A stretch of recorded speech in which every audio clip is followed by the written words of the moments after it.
नमस्कार. आज आपण बनवणार आहोत आषाढी एकादशी स्पेशल उपवासाचे रताळे कटलेट. त्यासाठी लागणारे साहित्य: उकडलेले रताळं 1 वाटी, साबुदाणा कच्चा वाटून घ्यायचा 1 वाटी, हिरवी मिरची, मीठ, उकडलेला बटाटा, शेंगदाण्याचा कूट. चला आता सुरुवात करू. पहिले तर बटाटे बारीक करून घ्यायचे, नंतर रताळे पण बारीक करून घ्यायचे, बारीक केलेले साबुदाणा पावडर, शेंगदाण्याचा कूट, हिरवी मिरची पेस्ट, चवीनुसार मीठ, सर्व मिक्स करून घ्यायचं.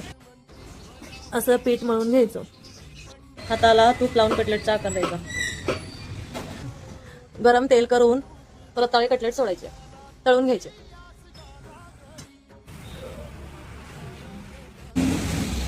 चला, झालं तयार आषाढी एकादशी स्पेशल उपवासाचे रताळे कटलेट, त्यासोबत दही. आवडलं तर लाईक करा, सबस्क्राईब करा. धन्यवाद.